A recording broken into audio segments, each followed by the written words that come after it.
Hello dear guys, welcome to my YouTube channel Rashid Anjum sir. हम लोग polynomial पढ़ रहे हैं जिसमें पॉलिनोमियल का दूसरा पड़ाव यानी फैक्टराइजेशन चल रहा है। और इस फैक्टराइजेशन में हमने आपको एक दो लेक्चर पढ़ाया हुआ है जिसमें फैक्टराइजेशन की बेसिक मीनिंग क्या होती है और फैक्टराइजेशन के मेथड्स क्या होते हैं उसको हम लोगों ने कवर किया है। आज हम लोग एक स्पेशल टाइप का फैक्टराइजेशन करने वाले हैं और वो जो फैक्टराइजेशन होगा आपके क्वाड्रेटिक ट्राइनोमियल की फैक्टराइजेशन होगी। अब क्वाड्रेटिक ट्राइनोमियल के फैक्टराइजेशन करनी है तो सबसे पहले हम लोग हेडिंग दे लेते हैं कि factorization of quadratic trinomial. Quadratic trinomial कहने का मतलब क्या हुआ तुम्हें पता है? ये देखो, क्वाड्रेटिक कहने का मतलब कि जिसकी डिग्री 2 हो, बेटा डिग्री 2 हो यानी कि हाईएस्ट पावर 2 हो। और ट्राइनोमियल में कितने सारे टर्म्स होंगे? तो 3 टर्म्स होंगे बेटा। अब यहाँ पे 3 टर्म्स होंगे और वो 2 पावर वाली होगी, हाईएस्ट पावर 2 होगी। तो वो दिखने में कैसा होगा? तो दिखने में एग्जैक्टली मैं आपको बता रहा हूँ कि यहाँ पे देख लो 5x² minus 2x plus 4, exactly 1 term 2 term 3 term, यानी कि ये क्या हो गए आपके? तो एग्जैक्टली ट्राइनोमियल हो गए क्योंकि 3 टर्म्स है। और यहाँ हाईएस्ट पावर क्या है? तो हाईएस्ट पावर 2 है, इसीलिए ये हो गया हमारा क्वाड्रेटिक। ठीक है, तो आपको इसी की फैक्टराइजेशन करनी है। अब ये अलजेब्रिक एक्सप्रेशन दे दिया है, अब इसको आपको फैक्टर्स के मल्टीपल के फॉर्म में चेंज करना है। अब यहाँ पे आप ध्यान देंगे तो यहाँ पे आपको सीक्वेंस में लिखना है, पहले पावर 2, उसके बाद पावर 1, उसके बाद ये विदाउट पावर यानी कि विदाउट वेरिएबल वाला। ठीक है, तो अब x का पावर 2, x का पावर 1, x का पावर 0, इस तरीके से आप अरेंज कर लेंगे फिर करेंगे। अब यहाँ पे देखो ये 2 तरह का होगा। ठीक है, अब वो 2 तरह के कौन कौन से होंगे? तो एक जो है ना बेटा वो आपका हो जाएगा x² प्लस ax और प्लस b हो जाएगा। ठीक है, इस तरीके का एक हो जाएगा आपका x² प्लस ax और प्लस b होगा यहाँ पे। ठीक है, उसके बाद जो दूसरा होगा वो आपको यहाँ पे इस तरीके से हो जाएगा कि x² प्लस यहाँ पे ax² हो जाएगा। अब यहाँ पे a आके लग जाएगा, यहाँ पे a नहीं था, तो जब यहाँ पे a हो गया तो यहाँ पे तुम कहोगे bx और यहाँ पे क्या कहोगे? c कहोगे। या तो तुम ऐसे लिख लो, ठीक है, इस फॉर्मेट का कि पहले x² के साथ कोई नंबर नहीं होगा यानी 1 होगा और यहाँ x² के साथ कोई ना कोई नंबर होगा। तो ये वाला बताओ तो मुझे किस फॉर्मेट का है? तो एग्जैक्टली तुम बोलोगे कि ये इस वाले फॉर्मेट का है सर। ठीक है, क्योंकि यहाँ पे x² के साथ 5 मल्टीप्लाई है, यहाँ पे a मल्टीप्लाई है, a b c ये सभी के सभी हमारे क्या हैं? तो कांस्टेंट है। तो इसी को पता है आप इस तरीके से भी लिख सकते हो। अगर आप ऐसे नहीं लिखना चाहो तो ऐसे कर सकते हो कि x² और यहाँ पे प्लस bx और प्लस c कर लो। यहाँ मैंने a से शुरू कर लिया ना, तो आप b से कर सकते हो। और जो दूसरा फॉर्मेट होगा वो अब यहाँ a से शुरू कर लो, ax² प्लस bx और प्लस c। एग्जैक्टली आप ऐसे भी कह सकते हो, या तो ये कह लो आप, या तो ये कह लो बेटा, या तो ये कह लो, बोथ आर सेम। कि इस फॉर्मेट दोनों फॉर्मेट के आएंगे तो हम लोग उसको कैसे सॉल्व करेंगे। तो सबसे पहले हम लोग इसको फैक्टराइज कर लेते हैं जनरल फॉर्म में, फिर हम आपको तरीका बताएंगे। तो हम इसे इरेज करते हैं और इरेज कर करके आपको बताते हैं तरीका। तो सबसे पहले हम लोग ये वाला लेंगे x² plus bx plus c, जिसके पहले 1 हो। ठीक है, तो हम इसे मिटा रहे हैं, इरेज कर रहे हैं और फिर उन तरीकों को देख रहे हैं। जनरल फॉर्म में पहले देख लेंगे और जनरल के बाद फिर हम लोग क्या करेंगे? क्वेश्चन को करना शुरू करेंगे। यहाँ पे आपका जो पहला फॉर्म हो गया बेटा वो क्या हो गया? x² प्लस bx और प्लस c। अगर इस फॉर्मेट का होगा तो सर इसकी फैक्टराइजेशन क्या होगी? फैक्टराइजेशन कहते ही के साथ तुम्हारे दिमाग में एक बात चल रहा होगा कि इसको हमें प्रोडक्ट ऑफ फैक्टर लिखना है, यानी कि फैक्टर्स के प्रोडक्ट में इसको सिंपली आगे बढ़ करके लिख देना है, यही हमारा हो जाएगा इसका फैक्टराइजेशन। अब इसकी फैक्टराइजेशन कैसे की जाए? तो यहाँ पे तुम्हें 2 नंबर ढूंढना पड़ेगा। एक नंबर को हमने क्या किया कि p मान लिया और दूसरा बेटा q मान लिया। तो let p and q are integers, let p and q are integers. बेटा p और q यहाँ पे क्या है? तो इंटीजर्स है। अब p और q आपने ऐसा इंटीजर्स ढूंढा कि इस दोनों को मल्टीप्लाई करने पे b आ रहा था। यहाँ पे जो b है ना बेटा, आप उसको क्या मानोगे कि b is two p plus q। इस दोनों नंबर को जोड़ने पे b आ रहा है, यानी कि x का कोफिशिएंट आ रहा है एग्जैक्टली। उसके बाद आप यही p और q को जब मल्टीप्लाई कर रहे हैं तो ये c आ रहा है, यानी कि c जो है वो यहाँ पे आप क्या लिखेंगे? p इंटू q लिखेंगे। बात को समझो, यहाँ पे हमने क्या किया ना कि 2 ऐसा नंबर ढूंढा जिस दोनों को जोड़ने पे ये बीच वाला b आ जा रहा है और जिसको मल्टीप्लाई करने पे c आ रहा है। दो नंबर p और q हमने ढूंढ करके निकाला, इस p और q को ऐड करने पे b आ रहा है देखो यहाँ पे, और इसी p और q को मल्टीप्लाई करने पे c आ रहा है देखो यहाँ पे। ठीक है, तो यहाँ तक कि आप बात समझ लिए हैं। अब हम क्या करते हैं ना कि इसी चीज़ को उतार लेते हैं। तो X square plus B X और plus C is equals to, यहाँ पे आप क्या लिख सकते हो, तो यहाँ पे आप लिख सकते हो बेटा एक्स स्क्वायर की जगह एक्स स्क्वायर और प्लस बी के जगह बी लिखोगे, नहीं बी के जगह तुम्हें पी प्लस क्यू लिखना है, तो हम इसको हटाते हैं, पी प्लस क्यू लिखते हैं। यहाँ पे पी प्लस क्यू लिखोगे और इंटू में एक्स है और प्लस क्या करोगे बेटा सी लिखोगे, सी के जगह आप यहाँ पे पी क्यू लिखोगे, तो हटाएं सी को और यहाँ पे क्या डाल दिए पी क्यू डाल दिए। अब आपको क्या करना है ना कि एक्स को यहाँ पे मल्टीप्लाई कर लेना है, तो हो जाएगा एक्स स्क्वायर, पी को एक्स से करोगे तो पी एक्स और क्यू को एक्स से करोगे तो क्यू एक्स और प्लस में क्या हो जाएगा पी क्यू। अब आप इसको क्या करो फैक्टराइज करो, बड़ा आसान है, पहले दोनों में से कॉमन निकालो, बाद वाले दोनों में से कॉमन निकालो, एग्जैक्टली क्या बन जाएगा, आप x कॉमन निकालोगे तो x प्लस पी हो जाएगा और इसमें आप क्या कॉमन निकालोगे q कॉमन निकालोगे तो बेटा फिर आपका क्या बचेगा x और प्लस में इसमें क्या बचेगा p बचेगा। आप यहाँ पे देखो फिर से दोनों में x प्लस पी कॉमन हो गया तो आप x प्लस पी निकाल लो, फिर क्या बचेगा यहाँ x बचेगा और यहाँ पे प्लस में क्या बचेगा q बचेगा। एग्जैक्टली जब आपने इसको फैक्टराइज करना शुरू किया तो वो आपका किस में कन्वर्ट हो गया x प्लस पी और इंटू एक्स प्लस क्यू, यानी आप जो दो नया नंबर ढूंढे थे P और Q ढूंढे थे बस उसी को क्या कर रहा है दोनों तरफ ऐड कर दे रहा है। तो फाइनली आप यहाँ पे इसको फैक्टराइज करके क्या लिख सकते हो बेटा, आप ऐसे लिख सकते हो कि x प्लस पी हो जाएगा सर और इंटू में x प्लस क्यू हो जाएगा। और P और Q के बारे में अगर बात की जाए तो इस P और Q को आप क्या कहोगे कि ये एक ऐसा नंबर है, ये दोनों ऐसा नंबर है जिसको ऐड करने पे ये बीच वाला b आया और मल्टीप्लाई करने पे c आया। तो वही काम कर करके हम लोग आगे क्वेश्चन को सॉल्व करेंगे। तो एक तो आपको ये याद रखना है बेटा कि अगर इस वाले फॉर्मेट में हो तो उसका फैक्टराइजेशन क्या हो जाएगा x plus P into x plus Q. P और Q क्या है, मैं बार बार कह रहा हूं कि ये ऐसे नंबर्स हैं जिन दोनों को ऐड करने पे B आ रहा है और जिन दोनों को मल्टीप्लाई करने पे C आ रहा है, उसी का यूज कर करके ये हमने क्या किया बेटा, ये आपको प्रूफ बता दिया कि आखिर ये हो क्यों रहा है। ठीक है, ये जानना आपके लिए जरूरी था, वरना इतनी सारी चीजों को छोड़ करके भी हम आगे की चीजों को बता देते हैं, आप समझ भी जाते। लेकिन अब आपने ये जान लिया कि आखिर क्यों हो रहा है, क्योंकि हम लोगों ने फैक्टराइजेशन के शुरुआत से ही देखना है कि क्यों हो रहा है, तो उसका रीजन आपको पता चल गया। अब हम क्या करते हैं ना कि क्वेश्चन ले लेते हैं। ठीक है, अब हमारे पास एक क्वेश्चन है कि फैक्टराइज करो बेटा, यहाँ पे क्वेश्चन है कि फैक्टराइज करना है और वो आपको किस क्वेश्चन को फैक्टराइज करना है, तो वो दिया हुआ है x square plus 9x x square और प्लस में 9x और प्लस में क्या हो जाएगा यहाँ पे 18 दिया हुआ है। अब इसे आपको फैक्टराइज करनी है, तो जैसे ही फैक्टराइज करना है तो तुम्हारे दिमाग में एक बात चले आएगी कौन से फॉर्मेट का है, तो यहाँ पे देखो पावर 2 है x की, पावर 1 है, power 0। Yes, this is the quadratic trinomial. अब ये क्वाड्रेटिक ट्राइनोमियल है तो तुम्हारे दिमाग में बात आएगा और वो ये बातें आएंगे कि अच्छा हमें दो ऐसा नंबर ढूंढना है जिस दोनों को ऐड करने पे क्या आना चाहिए, मिडिल वाला 9 आना चाहिए। देखो ना यहाँ पे आप x का कोफिशिएंट b है, यानी x के साथ यहाँ 9 है, तो ऐड करने पे 9 आना चाहिए और मल्टीप्लाई करने पे यहाँ पे आखिरी वाला कांस्टेंट टर्म आना चाहिए, तो मल्टीप्लाई करने पे 18 आना चाहिए। वो दो कौन से नंबर हैं, अगर वही दो नंबर आपको पता चल जाता है तो आप क्या करेंगे, आंसर में डायरेक्टली उसी दो नंबर को प्लस कर करके लिख देंगे बेटा, x प्लस इतना और x प्लस इतना। वही यहाँ पे आप p रखेंगे और यहाँ पे आप q रखेंगे। अब p के जगह पे ढूंढो ना p और q क्या है, तो ये ढूंढने का तरीका अभी हम आपको बताने वाले हैं। आप क्या करो ना कि ये जो फाइनली प्लस 18 है, आप इसी 18 प्लस 18 को क्या करो ना कि आप फैक्टर में बदलो, यानी फैक्टराइज यहाँ पे करो। तो ये देखो यहाँ पे 2 9 18 और 3 3 9, आपने ऐसे कन्वर्ट कर लिया कि 18 को 2 इंटू 3 के फॉर्मेट में लिखा जा सकता है।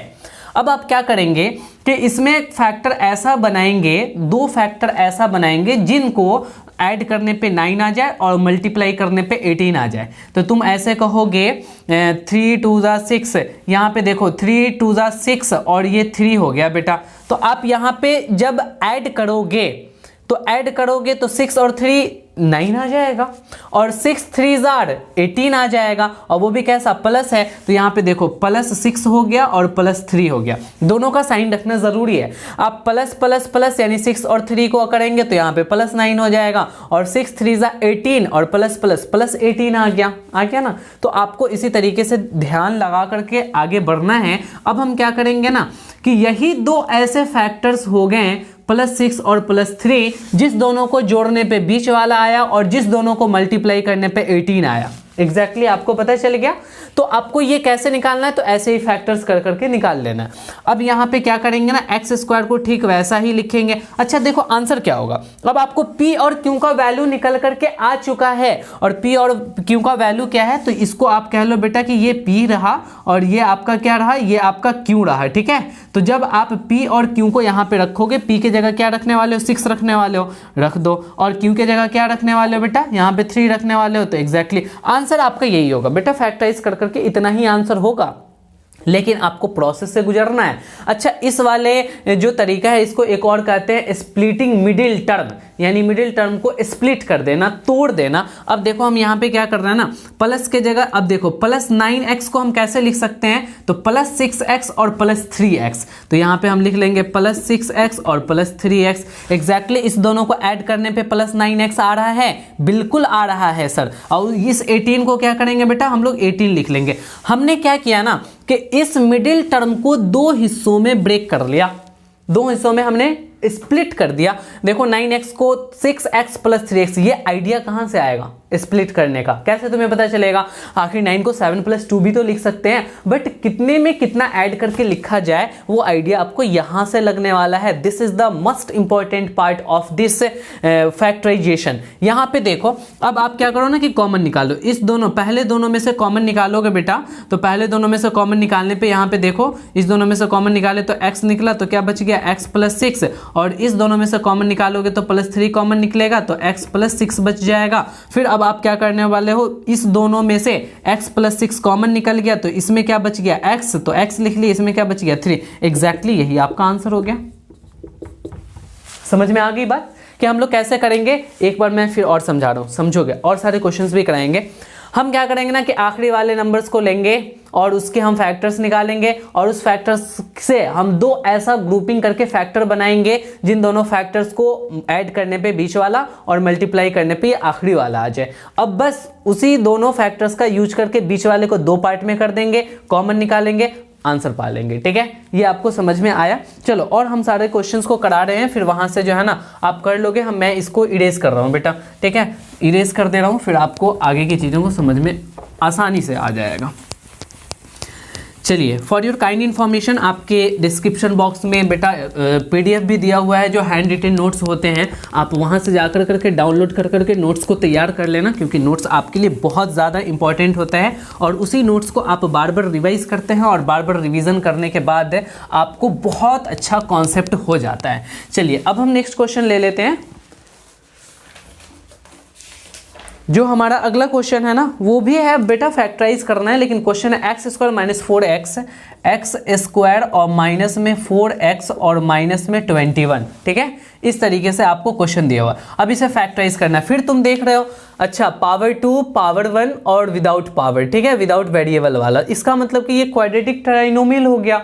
अब हमें क्या करना है, बीच वाले को 2 पार्ट में 2 हिस्सों में तोड़ना है। तो वो करने का क्या तरीका है, आपको p और q 2 ऐसा नंबर निकालो जिसे ऐड करने पे -4 आना चाहिए, -4, और मल्टीप्लाई करने पे -21 आना चाहिए। तो अब आप क्या करोगे कि इस -21 को यहाँ पर लिख लोगे, और इसे आप क्या करोगे ना कि फैक्टर निकालोगे, 3 7 21। अब तो ये आगे ब्रेक नहीं होगा। अब आप क्या करने वाले, एक फैक्टर 3 हो गया, एक फैक्टर 7 हो गया। आप क्या करोगे, दोनों के साथ कैसा साइन लगाओगे कि जो ऐड करने पे -4 आ जाए। तो आप कहोगे कि यहाँ पे सर माइनस रखेंगे, यहाँ पे प्लस रखेंगे, तो जाकर के -4 आएगा। अगर कोई बच्चा ऐसे करेगा ना, यहाँ पे माइनस और यहाँ पे प्लस कर देगा, तो इसको सॉल्व करने पे बेटा कितना आएगा, +4 आएगा, बट यहाँ तो -4 है। तो आपको यहाँ पे साइन का बहुत ध्यान रखना पड़ता है। और ये देखो, आप यहाँ पे बेटा प्लस कर लोगे और यहाँ पे माइनस करोगे, तो एग्जैक्टली आपको ऐड करने पे -4 ही आएगा, और दोनों को मल्टीप्लाई करो, 7 3 21 +- -21 आ गया। तो ये भी आपकी बात यहाँ से क्लियर हो गई। अब इस बीच वाले को आप +3 -7 में स्प्लिट कर दो, इसको एज इट इज उतार लो, ठीक है, और -4x को ऐसे लिख सकते हो +3x और -7x। अब किसी बच्चे के दिमाग में ये बात चल रही होगी कि क्या सर हम इस -7 को पहले लिख सकते हैं, +3 को बाद में लिख सकते हैं? तो लिख सकते हैं, आपकी मर्जी, कोई फर्क नहीं पड़ने वाला आपके आंसर पे। यहाँ पे क्या करेंगे, -21 को वैसे ही लिख लेंगे, केवल बीच वालों को हमने 2 टुकड़ों में यहाँ पे स्प्लिट कर लिया। अब पहले दोनों से कॉमन निकालो, x कॉमन है तो x + 3 बचेगा, यहाँ दोनों में माइनस है तो माइनस कॉमन हो जाएगा, 7 दोनों से कॉमन होगा तो x - x + 3 बचेगा, क्योंकि माइनस आपने निकाल लिया तो माइनस निकाला बेटा तो प्लस बचेगा, इसमें से भी माइनस निकाल लिया तो यहाँ पे प्लस बचेगा। एग्जैक्टली फिर से आप दोनों टर्म में कॉमन देखोगे तो x + 3 कॉमन है तो यहाँ पे क्या बच जाएगा, x बचेगा, और यहाँ पे क्या बच जाएगा बेटा, तो -7 बचेगा। एग्जैक्टली यही आपका आंसर हो गया। देखो ना, ये 2 फैक्टर्स हैं और दोनों फैक्टर्स का प्रोडक्ट आ गया, तो इसका आंसर ये होगा। बहुत आसान है, बस आपको ध्यान देकर के समझने की जरूरत है। अब हम एक थोड़ा सा अच्छा क्वेश्चन ले लेते हैं, और वो क्वेश्चन ये है बेटा, ठीक है, कि बोल रहा है कि x² + 5√3, x² + 5√3 और प्लस में 12 है। ये इस तरीके से आपका कहानी दिया हुआ है। अब इसे कह रहा है कि आपको ब्रेक करना है, ब्रेक मतलब कि फैक्टराइज करनी है इसको। अब यहाँ पे फैक्टराइज करनी है तो आपको यही दिमाग में आएगा, पावर 2, और यहाँ पे कोई x ही नहीं है बेटा, क्वेश्चन में x दिया हुआ है, ठीक है, यानी कि 5√3x दिया हुआ है, और उसके बाद हमें क्या करनी है, यहाँ पे +12 करनी है।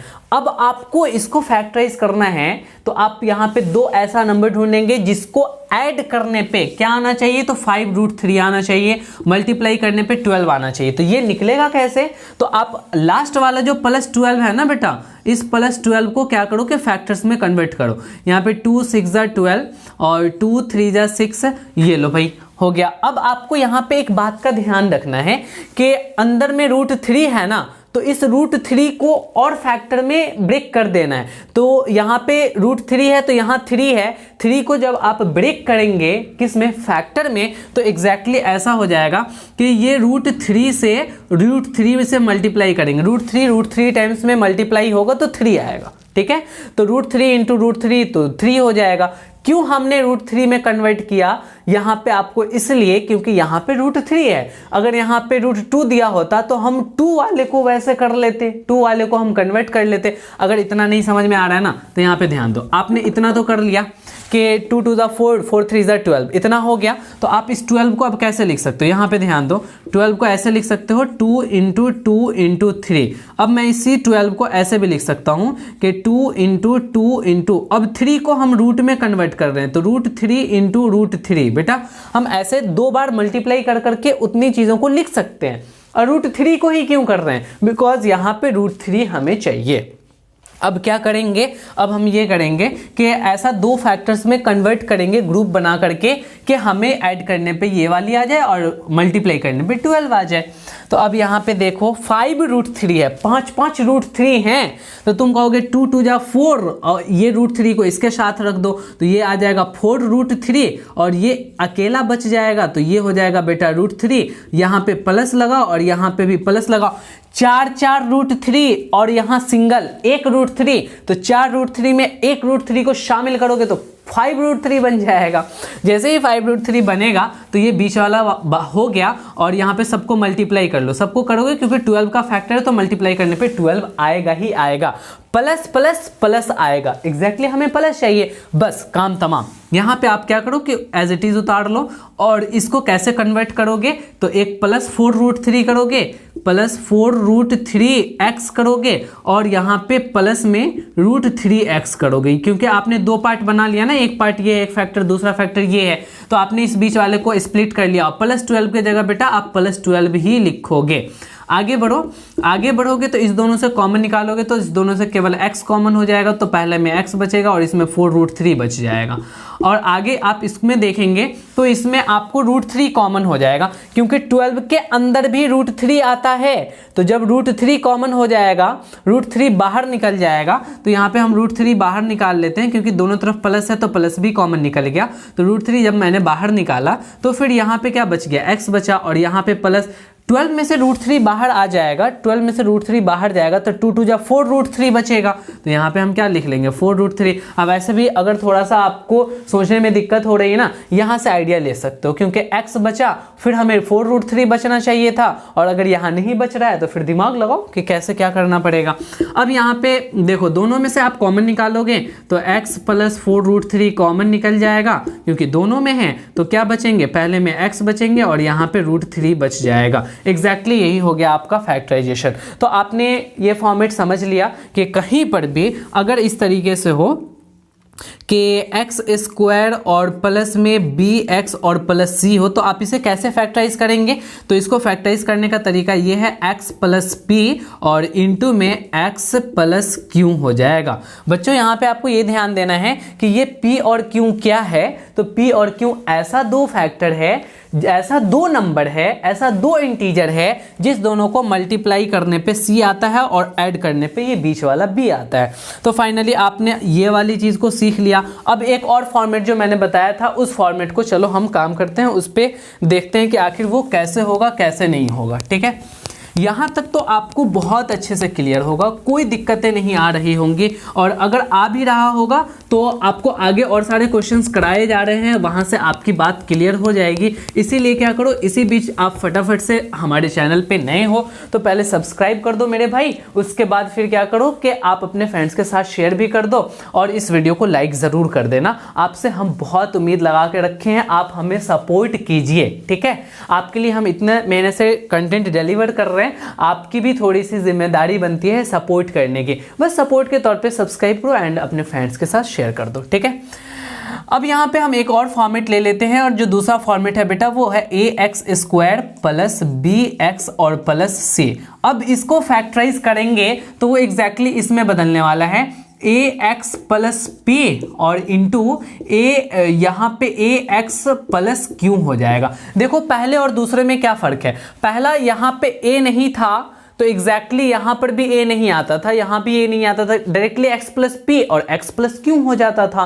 बट इसमें क्या है ना कि x² के साथ a आ गया तो यहाँ पर भी x के साथ a आ जाएगा और x के साथ a आ जाएगा, बाकी सारी चीज़ें आपकी वैसे ही रहेंगी। ठीक है, तो हमें इसी तरीके से आगे लेकर के बढ़ना है और हमें देखना है। तो अब हम इसको प्रूफ करेंगे कि आखिर इसको इसमें कैसे कन्वर्ट कर दिया सर आपने।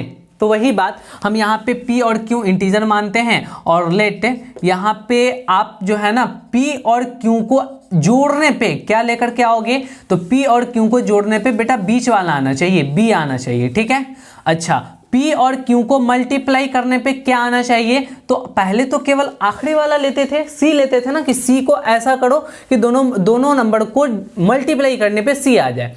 बट यहाँ पे आपको ac करना है, ac इस दोनों के मल्टीप्लिकेशन के बारे में सोचना है कि इस दोनों को मल्टीप्लाई करने पे जो नंबर आना चाहिए वही p और q को मल्टीप्लाई करने पे आना चाहिए, यानी कि आप यहाँ पे AC को मल्टीप्लाई करने पे आपको PQ आना चाहिए और B के जगह पे P + Q आना चाहिए। पहले हम लोग क्या करते थे कि P और Q को जोड़ने पे बीच वाला तो आता था, सही है, लेकिन जब P और Q को मल्टीप्लाई करते थे तो केवल आखिरी वाला आता था, लेकिन यहाँ पे आखिरी वाला ना होकर के ये लास्ट वाला पहले से मल्टीप्लाई है। पता है पहले हम लोग क्यों केवल और केवल लास्ट वाला टर्म लेते थे, बिकॉज शुरू में कुछ नहीं था तो 1 था, तो 1 को मल्टीप्लाई करोगे तो एग्जैक्टली C ही रहेगा, तो वहां डायरेक्ट हम बात कर देते थे C होगा। लेकिन यहाँ पे A जब कोई नंबर दिया हुआ है तो उस नंबर को हम C से मल्टीप्लाई कर लेंगे, तब चेक करेंगे कि इस दोनों को मल्टीप्लाई करने पे AC आ रहा है या नहीं आ रहा है। अब हम चलो इसी चीज को हम लिख लेते हैं फिर से, ये हो जाएगा ax² प्लस में bx और प्लस में c। एग्जैक्टली यहाँ पे आप चलोगे तो इसको आप लिखोगे a के जगह पे यहाँ पे क्या लिखना है, यहाँ पे ax² को ax² लिखो और b के जगह पे क्या लिखना है, p + q। तो यहाँ पे p + q लिख लो बेटा, उसमें x से मल्टीप्लाई कर दो। अब प्लस c के जगह क्या लिखोगे, तो c के जगह यहाँ तो c नहीं है ac है, तो आप यहाँ से क्या करो ना कि आगे वैल्यू निकाल लो c की। तो जब आप c का वैल्यू निकालेंगे बेटा तो ये a डिवाइड में हो जाएगा, यानी कि pq / a होगा। तो यहाँ पे आप c को हटाओ और c के जगह पे pq / a कर दो। अब यहाँ पे आपको क्या है ना कि डिनोमिनेटर में कोई ना कोई नंबर है, अब इस डिनोमिनेटर को हटाना है तो आप क्या कीजिए ना कि इसमें a से मल्टीप्लाई कर देंगे। जैसे ही आप इसमें a से मल्टीप्लाई करेंगे बच्चों तो आपको इसमें भी करना पड़ेगा, इसमें भी करना पड़ेगा, हर एक में आपको a से मल्टीप्लाई करना पड़ेगा, तब जाकर करके यहाँ पे डिनोमिनेटर हटेगा भी और कोई फर्क भी नहीं पड़ेगा। अब यहाँ पे आपने क्या किया ना कि हर जगह a से मल्टीप्लाई कर रहे हो तो इसमें करोगे तो बेटा हो जाएगा a स्क्वायर एक्स स्क्वायर होगा, और आप इसमें a से मल्टीप्लाई करोगे तो ax हो जाएगा, और ax को p से करोगे तो यहाँ पे हो जाएगा axp, और फिर ax को q से करोगे तो हो जाएगा axq। ठीक है, हमने यहाँ पे a से मल्टीप्लाई किया है, जो आपको लिखा नहीं है बस आपको ध्यान में रखना है। फिर हम यहाँ पे a से मल्टीप्लाई करेंगे बच्चों तो ये आपका कट जाएगा, यानी केवल और केवल क्या बचने वाला है यहाँ पे, तो pq बचने वाला है। तो यहाँ पे आप क्या लिख लो बेटा, pq लिख लो। अब यहाँ पे 4 टर्म्स बन गए, इन चारों में से आपको कॉमन निकाल लेना है। कॉमन निकालो, कॉमन निकालोगे तो बेटा आपको ax दोनों में है, यहाँ पे बच जाएगा ax, और प्लस में ax निकाल लिया तो यहाँ p बचा। फिर आप यहाँ दोनों तरफ प्लस है, प्लस कॉमन निकालो, और यहाँ पे aq, यहाँ पे क्या कॉमन है, तो यहाँ पे केवल और केवल q कॉमन है तो q रख लो, और यहाँ पे ax बचा, और यहाँ पे क्या बचा, तो p बच गया। फिर आप देखेंगे दोनों में क्या कॉमन है, तो दोनों में ax प्लस p कॉमन है बेटा, और यहाँ पे क्या है, तो ax प्लस q बच गया। तो एग्जैक्टली आप देखो तो ax प्लस p और ax प्लस q वही चीज आया, तो आपको प्रूफ भी पता चल गया कि आखिर ऐसा क्यों हो रहा है। अब इस पे बेस्ड हम लोग क्वेश्चन करेंगे। तो चलो सबसे पहला क्वेश्चन हम ले लेते हैं। जो हमारे पास पहला क्वेश्चन है बेटा वो 6x square plus 6x square plus में 17x प्लस 5, 17x और प्लस में 5 है, और उसके बाद आपको ये बोला है कि फैक्टराइज करनी है। जब इसको फैक्टराइज करना है तो आप इसको फैक्टराइज करेंगे तो हमने आपको क्या बताया, यहाँ पे 6 मल्टीप्लाई है, इसका मतलब कि ये पहला फॉर्म नहीं है, ये सेकंड फॉर्म है। अब ये जो सेकंड फॉर्म है ना, तो सेकंड फॉर्म में हमने क्या कहा बेटा आपको कि पहले को आखिरी से मल्टीप्लाई कर लो। तो ये लास्ट पहले को आखिरी वाले से मल्टीप्लाई करोगे तो 6 5 जा कितना आने को है, तो 30 आने को है। अब इस 30 को ऐसा ब्रेक करो कि दोनों को मल्टीप्लाई करने पे तो 30 आना चाहिए, लेकिन ऐड करने पे 17 आना चाहिए। बस मैंने ये कहा ना कि आपको कोई दो ऐसा नंबर ढूंढो जिस दोनों को मल्टीप्लाई करने पे इस दोनों का मल्टीपल यानी 30 आना चाहिए, और दोनों को ऐड करने पे बीच वाला 17 आना चाहिए। तो आप क्या करोगे, बस फैक्टर निकालोगे, 2 15 टाइम्स में और यहाँ पे 3 से 5 टाइम्स में। अब आपको क्या करना है ना, 17 लाना है। तो तुम कहोगे बहुत बढ़िया, 5 3 जा 15 होगा सर, और ये आपका 2 हो गया। अब हमें प्लस 17 लाना है, तो यहाँ भी प्लस रखेंगे, यहाँ भी प्लस रखेंगे, प्लस 15 प्लस 2 प्लस 17 आ जाएगा। 15 2 जा 30, देखो एग्जैक्टली 30 आ गया। तो बस यही काम करना था। अच्छा, उस वक्त हम लोग पहले वाले को आखिरी से क्यों नहीं मल्टीप्लाई कर रहे थे, यानी पहला फॉर्म में, बिकॉज यहाँ पे कुछ नहीं था, 1 था। 1 को आप लास्ट से मल्टीप्लाई करोगे तो उतना ही लास्ट वाला ही आने को है, इसीलिए हम लोग लास्ट वाले में डायरेक्ट कह देते थे कि आप उसको ऐसा ब्रेक करो कि मल्टीप्लाई करने पे लास्ट वाला ही आना चाहिए। बट यहाँ लास्ट वाला केवल नहीं, लास्ट वाला के साथ इसको मल्टीप्लाई करने पे जो आया 30 वो 30 आना चाहिए। ठीक है, अब हम यहाँ पे आगे बढ़ते हैं, बस वही काम सेम टू सेम हो जाएगा। 6x स्क्वायर लिखेंगे और प्लस 17x को क्या लिखेंगे, प्लस 2x, और प्लस में 15x लिख लेंगे, और ये प्लस 5 है तो बेटा 5 रहने देंगे। आगे बढ़ेंगे, फिर दोनों में से कॉमन निकालेंगे तो 2x कॉमन हो गया, तो यहाँ पे 3x बच गया, और यहाँ पे कुछ नहीं बचा तो 1 बच गया। फिर दोनों में प्लस 5 है, प्लस है कॉमन तो प्लस कॉमन निकालिए, 5 भी दोनों में कॉमन हो जाएगा तो 5 निकाल लिए, तो कितना बचा, 3x प्लस 1 बच गया। देखो जितना यहाँ बच रहा है उतना ही यहाँ बच रहा है, तो आप फिर से क्या करो, 3x प्लस 1 को कॉमन निकालो, क्या बचेंगे यहाँ पे, तो 2x प्लस 5 हो जाएगा। एग्जैक्टली बस यही आपका आंसर हो गया। अब आगे बढ़ने की कोई जरूरत नहीं है भैया, आप यहीं पे ठहर जाओ। तो आपको बात समझ में आया कि अगर पहले मल्टीप्लाई होगा तो हम उसको लास्ट वाले से मल्टीप्लाई कर लेंगे, तब फैक्टर निकालेंगे, उसके बाद जाकर करके वो आपका सही से आंसर आ पाएगा। चलो हम इसको इरेज कर रहे हैं, और इरेज करने के बाद और सारे क्वेश्चंस को करा रहे हैं। जब तक आप अच्छे से क्वेश्चन नहीं करोगे ना, फिर आपको दिक्कतें आती रहेंगी। हम एक क्वेश्चन ले लेते हैं। जो क्वेश्चन मेरा है बच्चों वो ये है, 2x स्क्वायर और माइनस में 7x और माइनस में 39। फिर आप ये देखोगे कि अच्छा यहाँ पे पहले मल्टीप्लाई हो गया है, तो जब पहले मल्टीप्लाई हुआ है तो शुरू को आखिरी से मल्टीप्लाई करो। तो 39 को बेटा 2 से मल्टीप्लाई करोगे, यहाँ पे माइनस 39 है, तो एग्जैक्टली ये कितना आने वाला है, तो 40 2 जा 80, 80 में से 2 कम कर दो, यानी कि माइनस 78 आने वाला है। अब माइनस 78 को आप क्या करो ना, कि ऐसा दो फैक्टर में कन्वर्ट करो जिसको ऐड करने पे -7 आ जाए और आपको उसको मल्टीप्लाई करने पे -78 आ जाए। केवल 39 नहीं, 39 को 2 से मल्टीप्लाई करने पे -78 आया, ये -78 आना चाहिए। अब आप यहाँ पे क्या करेंगे, 2 से करेंगे, 2 3 जा 6 और 2 9 जा 18, और यहाँ पे फिर आप बढ़ेंगे तो 3 से आप 13 टाइम्स में करेंगे। अब ये आगे नहीं होने वाला। अब आपको क्या करना है, इस दोनों का ऐसा कॉम्बिनेशन बनाना है कि -7 आ जाए जोड़ने या घटाने पे। तो आप कहोगे 3 2 जा 6 ले लीजिए सर, और इसको आप 13 रहने दीजिए, और -7 लाना है ना, इसलिए बड़े वाले को माइनस कीजिए और छोटे वाले को प्लस कीजिए। देखिए एग्जैक्टली -13 और +6 हमारा -7 आ जाएगा। फिर आप इस दोनों को मल्टीप्लाई करोगे, 13 6 जा 78, लेकिन प्लस माइनस -78, इसीलिए मैं माइनस के साथ लिख रहा हूं यहाँ पे, ताकि आपको कंफ्यूजन नहीं हो। जो बच्चा ये काम कर लिया ना, वो तो अब बड़े आसानी से कर लेगा। अब यहाँ पे देखो 2x² को वैसे ही लिखेगा, -7x को इस दोनों में बदल लेगा, इस वाले में और इस वाले में। तो क्या लिखेगा, +6x और -13x लिख देगा, दोनों में x लगा देगा, और माइनस की जगह माइनस लिखेगा और 39 लिख लेगा। आगे बढ़ेंगे तो दोनों में कॉमन देखेंगे तो 2x कॉमन हो गया, यहाँ x बचा और यहाँ पे 3 बच गया। दोनों में माइनस है, माइनस कॉमन हो गया और 13 भी कॉमन हो गया। तो अब यहाँ पे आपको बचने के नाम पे बस इतनी सी बात बची है, केवल और केवल x, और माइनस तो निकाल लिया तो बेटा प्लस बचा, और यहाँ पे 3 बचा। एग्जैक्टली दोनों तरफ सेम बच गए हैं। तो x + 3 फिर से कॉमन ले लो, क्या बचेगा, 2x - 13 बचेगा। यही हो गया आपका आंसर। क्लियर है, कोई दिक्कत नहीं। और देखो अब एक रूट वाला ले लेते हैं, क्योंकि रूट वाले में आपको ज़्यादातर प्रॉब्लम होती है इस तरीके के क्वेश्चंस में। तो रूट वाला भी आपका क्लियर होना चाहिए, तो जा कर के आप बहुत अच्छा कर पाओगे। एक रूट वाला क्वेश्चन इस तरीके से है हमारे साथ कि √2x² और +9x और +4√2, प्लस में 4√2 हो गया। ठीक है, अब हमें यहाँ पे देखो शुरुआत में भी रूट है, आखिरी में भी रूट है। डरना नहीं है कि रूट आ गया, ठीक है, डर गए, ऐसा नहीं करना है। यहाँ पे आपको वही लॉजिक लगेंगे जो लॉजिक आपको पहले से पता है, ठीक है, उसी लॉजिक पे हम लोग काम करेंगे। देखेंगे पावर 2 है, पावर 1 है, यहाँ पे 0 पावर है, एग्जैक्टली क्वाड्रेटिक ट्राइनोमियल है। आपके दिमाग में बात ऐसा आएगा कि शुरू वाले को आखिरी वाले से मल्टीप्लाई करो और फैक्टर में चेंज करो। तो यहाँ पे आप इस दोनों को मल्टीप्लाई करोगे, कितना आएगा बेटा, आप यहाँ पे √2 को मल्टीप्लाई करने वाले हो किससे, तो 4√2 से मल्टीप्लाई करने वाले हो। √2 को 2 से करोगे तो 2 आएगा, 2 4 जा 8 आ जाएगा बेटा। और इसी 8 को अब आपको किस में ब्रेक करना है, फैक्टर्स में। तो 2 4 जा 8 और यहाँ पे 2 2 जा 4। और आपको क्या करना है ना कि इसको ऐसा दो फैक्टर में कन्वर्ट करना है जो +9 आ जाए।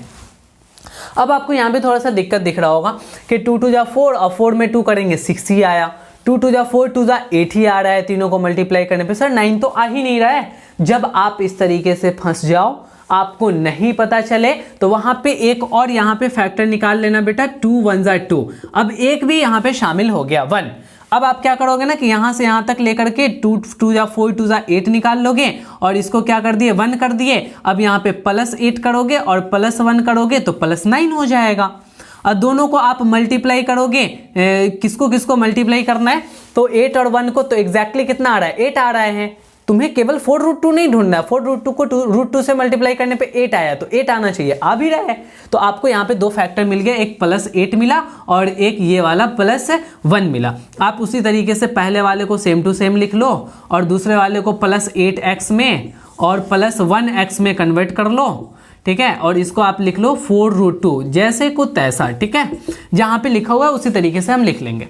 अब पहले और दूसरे में से कॉमन निकालो और आखिरी दोनों में से कॉमन निकालो। तो पहले दूसरे में से देखोगे √2 दोनों के पास है, ठीक है, √2 दोनों के पास है, तो √2 भी ले लिया मैंने, और x भी दोनों के पास था, x ले लिया। इसमें क्या बचा, एक केवल x बचा, और प्लस में यहाँ √2 निकाल लोगे तो बेटा क्या बचेगा, 4√2 बचेगा। अब यहाँ पे आपको नहीं समझ में आया होगा कि सर √2 इसमें कहाँ है, ये तो 8 है, इसमें √2 कहाँ है। तो आप यहाँ पे देखो बेटा, 8 को 2 4 जा 8, ठीक है, तो यहाँ पे अब इस 2 को आप ऐसे भी कन्वर्ट कर सकते हो, √2 और इंटू √2, ठीक है। तो ये हो गया इस तरीके से, ठीक है। यहाँ पे 3 फैक्टर, एक √2 हुआ, √2 दूसरा हुआ और एक 4 हो गया। तो अब आप देखो इनमें से आप √2 कॉमन निकाल लोगे तो 4√2 बचेगा, तो इसीलिए √2 हमने निकाल लिया तो क्या बचा 4√2 बचा। अब इस दोनों में प्लस साइन है तो प्लस साइन कॉमन कर लो, और 1 कॉमन निकल रहा है क्योंकि और दूसरा उसके अलावा कुछ भी कॉमन नहीं है, तो अब यहाँ पे क्या बचा बेटा x बच गया, और प्लस में यहाँ पे क्या बचा 4√2 क्योंकि आपने 1 कॉमन निकाला है। 1 कॉमन निकालोगे तो एग्जैक्टली उतना ही बचा रह जाएगा।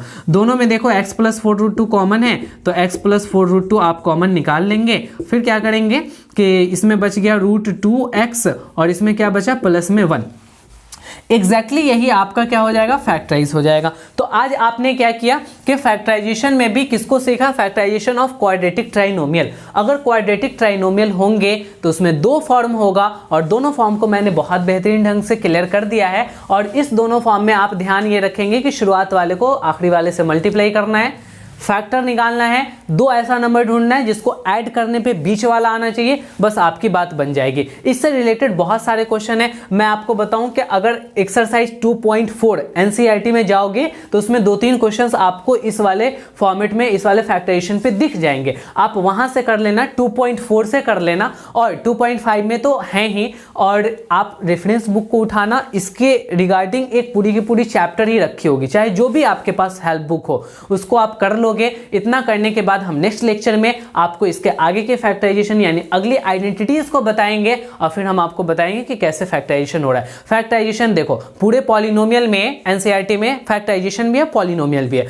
पॉलिनोमियल आपका एंड हो चुका है, अब फैक्टराइजेशन चल रहा है। तो फैक्टराइजेशन एक क्लास में अगर आप सीखेंगे तो बहुत जल्दबाजी में आपको बता दिया जाएगा जो समझ में भी नहीं आएगा, इसीलिए हमने टुकड़ों टुकड़ों में बांट दिया इसे, और एक एक टुकड़ा को एक दिन बता कर करके आपको क्लियर कर रहे हैं। तो आपको क्या करना चाहिए ना कि बस नोट्स प्रिपेयर करना चाहिए, बार बार रिवाइज करना चाहिए, और मोर एंड मोर क्वेश्चंस को प्रैक्टिस करनी चाहिए। यही आपको बहुत अच्छा बनाएगा, बहुत एक्सपर्ट बनाएगा अगर आप अच्छे अच्छे क्वेश्चंस की प्रैक्टिस कर लेते हैं। आप किताबों को उठाइए, उसके एग्जाम्पल्स को देखिए, उसके क्वेश्चंस को देखिए, करना शुरू कीजिए, पेन और पेपर चलाना शुरू कीजिए। जब तक तुम डरते रहोगे ना क्वेश्चन वो डराता रहेगा। इसीलिए तुम्हें क्या करना है ना कि अपने को उठा करके पेन को और क्वेश्चन बनाना शुरू करना है। जहां नहीं समझ में आता है वहां आप क्या कीजिए कि हमें कमेंट कर करके बताइए, या फिर आप हमारे टेलीग्राम राशिद अंजुम सर, ठीक है, या फिर डिस्क्रिप्शन में भी लिंक दिया होगा पीडीएफ का, उस पर क्लिक करोगे तो टेलीग्राम पे पहुंच जाओगे। वहां जाकर के मुझे फॉलो करो और हमारे इस चैनल को सब्सक्राइब करो, अपने फ्रेंड्स के साथ शेयर करो, और आप इस वीडियो को लाइक करो। बस इतना ही आपसे कहना है। आज की क्लास यहीं तक रखते हैं, फिर आपकी और मेरी मुलाकात होगी नेक्स्ट लेक्चर में। Okay bye, good night.